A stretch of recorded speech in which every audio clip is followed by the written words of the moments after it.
Hello, this is Alive with Bhavna, and this is Bhavna speaking. Today's topic is burnout prevention.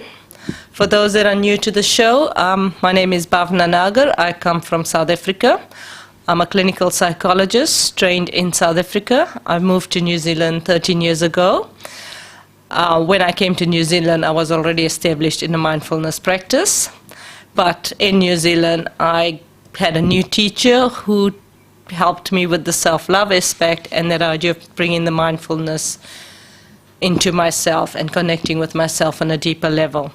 This led to me writing the book Self-Love, the first step, and that's how my therapy style is as well. In terms of a psychologist, I work a lot with the self-love approach. Mindfulness is about learning how to be in your body, how to connect with reality as it is, not as we want it to be. How to really feel this moment, engage with this moment, kind of like what we did when we were kids. We lived in the moment, not in our heads. Mindfulness is about the same thing. Self-love is about gifting yourself the same level of kindness, generosity, compassion that you would a loved one, especially if the loved one is a young child who's in pain, who's in distress. The self-love element is, can you love yourself with that same kind of commitment, dedication? Today's topic is burnout prevention. We're already in February in the year, and it feels like the year's again just rushing by, going away. And everyone's very hopeful about 2020, new decade, new year. Does it feel like it's kind of the same as it was last year or the last decade? Does this year already feel like it's too long? And that's where today's topic comes in. If your answer is yes to any of these, then you could be setting yourself up for burnout. As I spoke in the last talk about change being so hard, we struggle with change. So your New Year resolutions, your changes that you might have tried doing, they may have fallen apart and you're back to where you started last year, year before.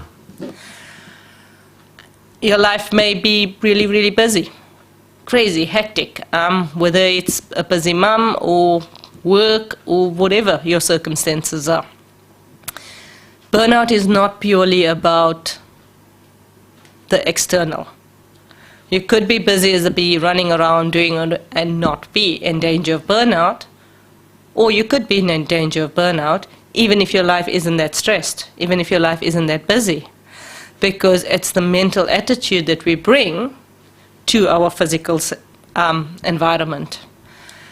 I just recently read a book called The Choice by Edith Eger, and she was a teenager in 1944 when her family was sent to Auschwitz during the Second World War. In Auschwitz, she spoke about how she survived by using choice, and choice was for her about choosing how she responded to a situation. When Mengele forced her to dance for her, in her mind, rather than dancing for him, she saw herself dancing in the opera house, fully dressed in her most amazing outfit, being applauded by the audience. She used her mind to escape the concentration camps.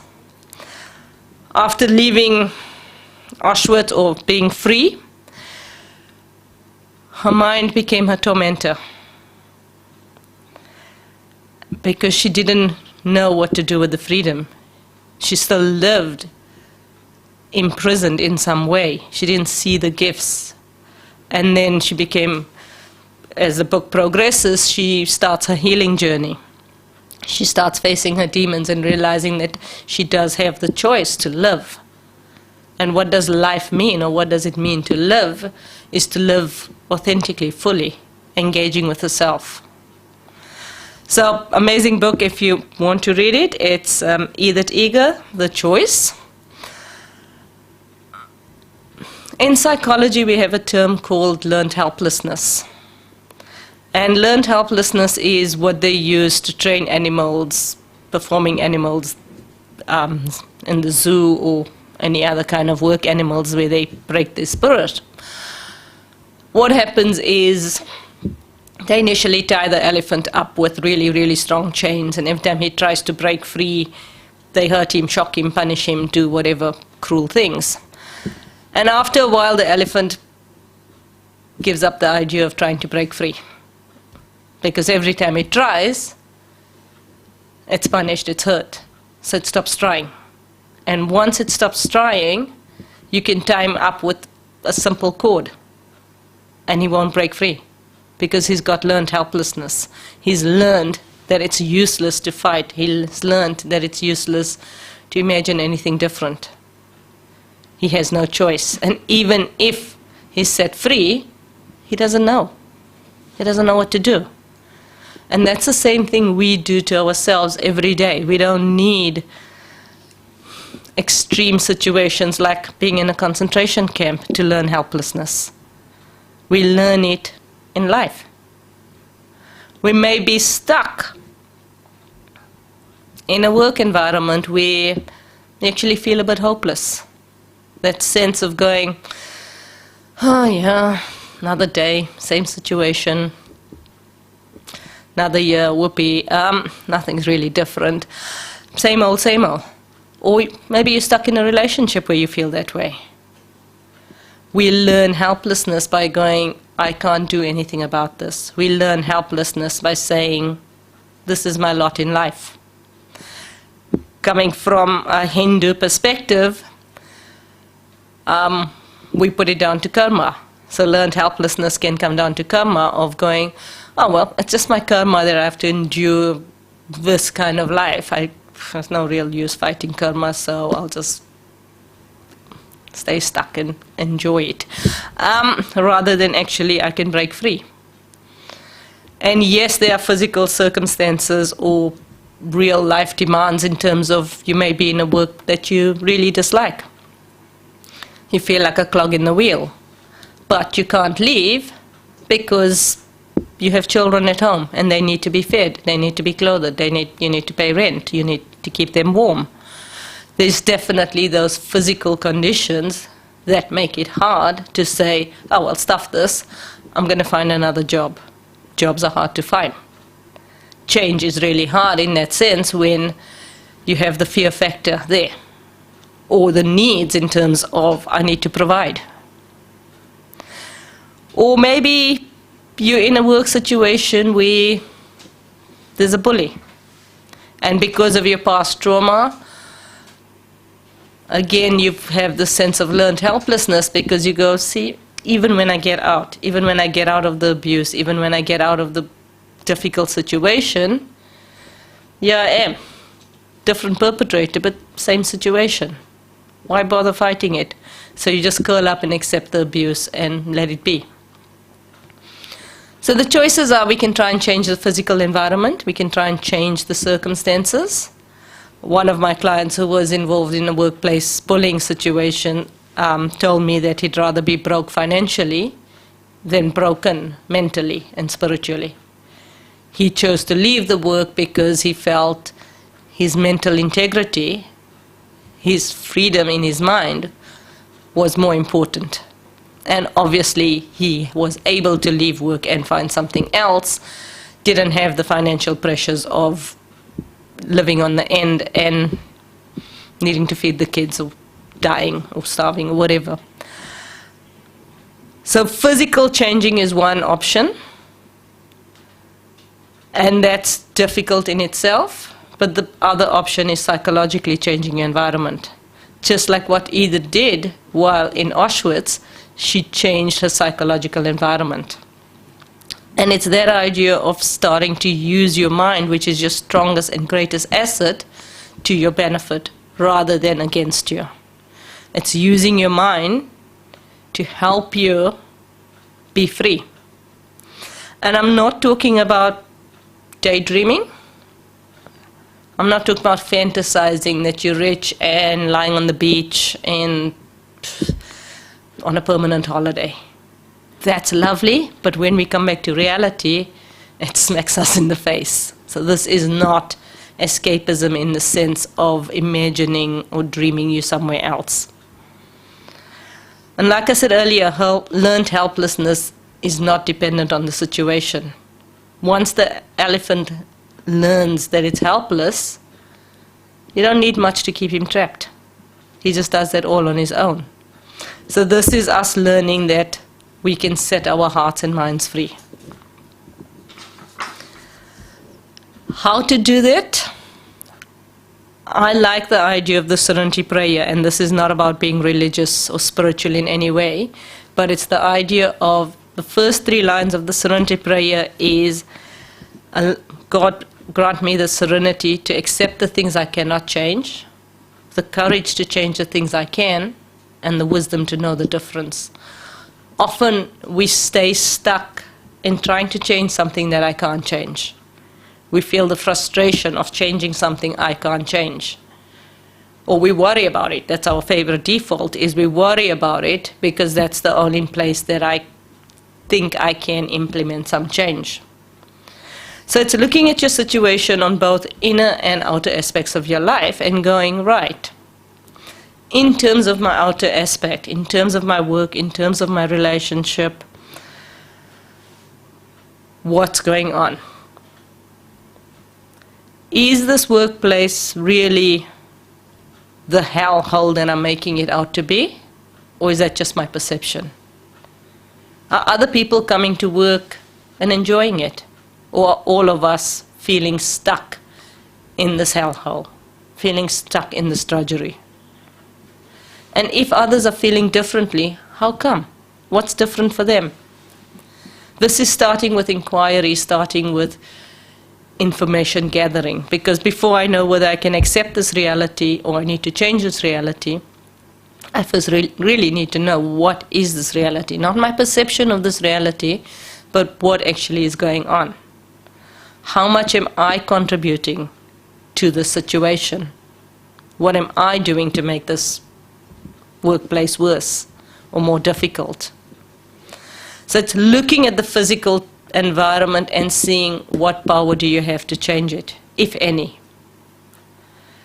But even if you are able, let's say you are able to say, no, this workplace is not good for me, I need to change, I need to find another job. And you're fortunate enough to find another job. And you start at the new place. Until you don't change your internal environment, it doesn't matter. Over time, that new job's going to become the same as your old job. That new relationship eventually is going to turn out into being similar to the old relationship, because we haven't changed anything internally. So again, it's applying the serenity prayer to my mindset. What about my mind do I need to accept? What do I need to change? And where's the line? Where's the difference? Give me the wisdom to know which ones I can change and which ones I can't change. So internally, it's an idea of looking at saying, right, what am I bringing to the situation? How am I contributing to the dis-ease that I feel in my physical work environment? Physically, in terms of the physical environment, yes, I may be able to change where I sit. I may be able to change my scenery by bringing in plants, by making it more attractive, by doing physical things. Mentally, what can I do? And this is where the mindfulness stuff comes in terms of, can I use my mind rather than ruminating over the work, rather than stressing about what's going to happen next or what has happened? Can I bring my mind into this present moment and actually notice what's happening? Can I feel myself on the chair? Can I feel what it feels like to just sit in my chair for 1 minute? When I wash my hands, can I gift myself that 30 seconds to actually just be in that moment? And the funny thing is, when we do these small moments, we actually notice that the mind quietened down slightly. And I'm slightly less distressed in that moment than I was the moment before that. It's doing a mind shift. It's changing a gear in your head.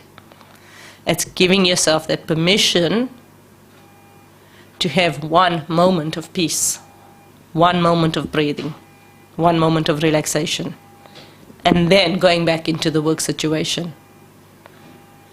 It's noticing your attitude at work. Are you coming there all armored up, all protected? Are you engaging with people? Or you just head down, I don't want to talk to anyone, I'm not engaging, I'm not laughing, I'm not playing. I'm just going to get on with it because I need to keep myself safe. So it's noticing, it's the serenity prayer is an idea of what choice do you have in terms of what can you change?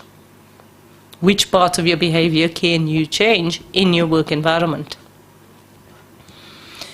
Can you change the idea of how you talk to people? Or is there one person at work who you do enjoy talking to? Is there one aspect of your work that you enjoy? Exaggerate that. Focus on that. That's how we stop learned helplessness, is by looking for those what I call lightning moments, looking for those moments where you feel okay, looking for what you enjoy, looking for the calmness. Gifting yourself time to go for a walk, even if it's just getting out of the building and taking a few deep breaths. That's where smokers have an advantage, because they have to leave the building. They actually get to leave the building. Those of us who don't smoke sometimes feel just trapped in the work environment. I'm not allowed to leave the building. It's gifting yourself that 5 minutes or 10 minutes. Have your lunch outside. If you live or work in an area where there's greenery near you or parks near you, have your lunch in the park. Nature helps you reset. So this is about looking at your choices. What choice do you have? And exercising that choice. And that's where the serenity prayer comes in. Because knowing that I can choose to take 2 minutes out but not doing it, again creates that learned helplessness. Because I feel trapped. I feel like a caged animal. There's no hope. Exercising that freedom allows you to break that monotony. Allows you to enjoy one bit of the work. It creates the sense of possibility. And that sense of possibility, that sense of hope, breaks that learned helplessness mentality, because you're always looking for the how-to. The minute we have the learned helplessness, my brain shuts down in terms of searching for answers. It's the same thing when I say, I can't do this. My brain goes, oh, okay, we can't. It doesn't continue searching for answers. Because I've given it the answer. I've said, no, we can't do this. The minute I say, how can I do this? My brain goes, ooh, okay, let me come up with some answers. Let me do some research. Let me figure this out. So this is the part of looking at how can you make your drudgery, how can you make the monotony different. Find something to laugh at, find engagement, something that brings you alive.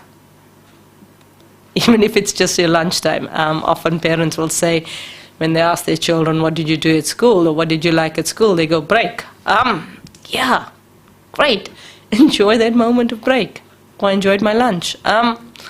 Enjoy that. That's your one lightning moment in the day that keeps you okay. The other point is, many of us, again, our mind becomes our biggest tormentor, because I leave work and I keep replaying work in my head. I keep replaying what happened at work in my head. I talk about it to everyone who sees me. I talk about it to my partner.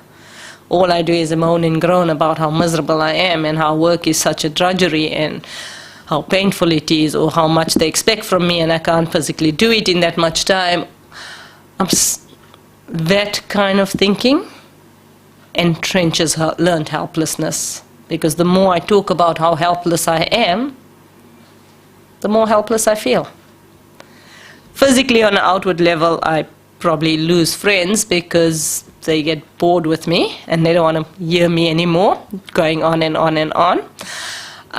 But mentally, I'm creating a stuckness in my mind because, like I said, I've shut down in terms of what else can I do.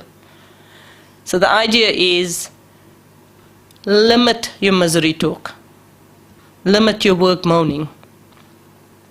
5 minutes, 10 minutes after work, both you and your partner can talk about it and then come up with something else. And this forces your mind to come up with different ideas, different things to talk about. And if you have the no moaning policy, you can't come up with another moan to replace your work moan. You have to come up with something else. And it really forces your mind to think about something.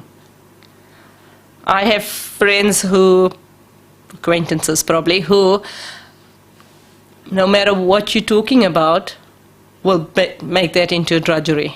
So we talk about how lovely it is today, how warm it is, and they talk about global warming and how dangerous the sun is and you're going to get skin cancer. And it's like, yeah, but you're missing the point on how beautiful it is to enjoy the sun. And this is not about having a Pollyanna attitude. It's about saying, I can see both sides. Yes, it is warmer because of global warming, and I need to be sun smart, but I can still enjoy this moment rather than begrudging that it's so hot. And that's the choice. You have a choice on how you see yourself. You have a choice on whether you see yourself as a victim and you live as a victim. You have a choice on your attitude that you take to work. You may not have a choice on what you do at work, but you have a choice on how you do what you do at work. You have a choice on what you fuel into your mind. You have a choice on whether you water the weeds in your life, the difficulties, the problems, the heartaches, or the flowers, the joyous moments, the lightning moments. You have a choice on whether you live your life fully and be alive, or you have a choice to live as a zombie or a shadow. Your life, your choice. Thank you for listening. This is Bhavna with Alive with Bhavna. If you want to get hold of me, all my contact details are available on the website. That's alivepsych.co.nz. My phone number is 022 08 43 095. Thank you.